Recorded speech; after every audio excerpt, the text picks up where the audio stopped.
نکاح کر کے ساتھ لے جانے والا تھوڑا کالا ہی صحیح، لیکن گناہ کر کے چھوڑ جانے والے خوبصورت محبوب سے لاکھ گنا بہتر ہوتا ہے۔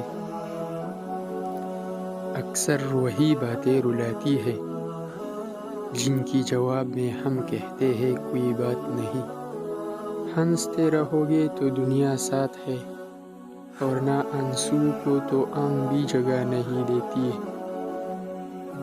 اچھے انسان کے تعریف کے لیے اتنا ہی کافی ہے کہ وہ کسی کو تکلیف نہیں دیتا۔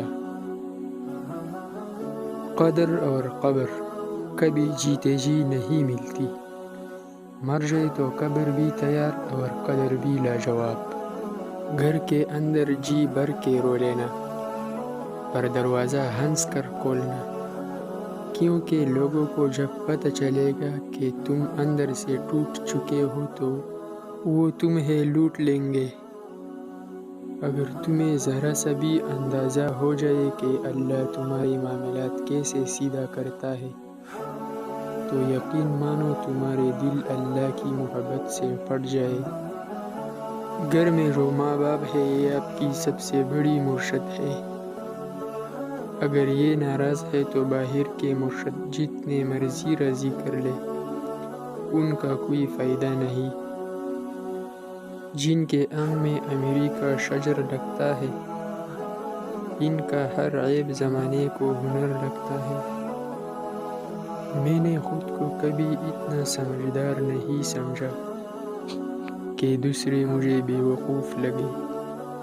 میں نے کبھی خود کو اتنا نیک نہیں جانا کہ باقی سب مجھے گنہگار نظر آئے۔ اصلیت کو سمجھنا بہت مشکل ہوتا ہے۔ آپ یہ کبھی بھی نہیں جان سکتے کہ لوگ کس کرب سے گزر رہے ہوتے ہیں، اور بعض اوقات تو جن لوگوں کی مسکراہٹ بہت گہرے ہوتے ہیں، یقین کریں ان کا درد بھی اتنا ہی گہرا ہوتا ہے۔ اس لیے دوسروں سے ہمیشہ خوش اخلاقی برتیں۔ کوشش کریں کہ بنا مطلب کے اچھے بنیں۔ مطلب کے لیے تو ہر کوئی اچھا بن جاتا ہے۔ ایک بات سمجھ نہیں آتی کہ ہر مسلمان موت ہی کیوں ایمان پر مانگتا ہے، زندگی ایمان پر کیوں نہیں گزارنا چاہتا۔ زندگی کی ٹھوکر بڑی نرالی ہوتی ہے، جب بھی لگتی ہے کسی کی اصلیت دکھا جاتی ہے یا کوئی سبق سکھا جاتی ہے۔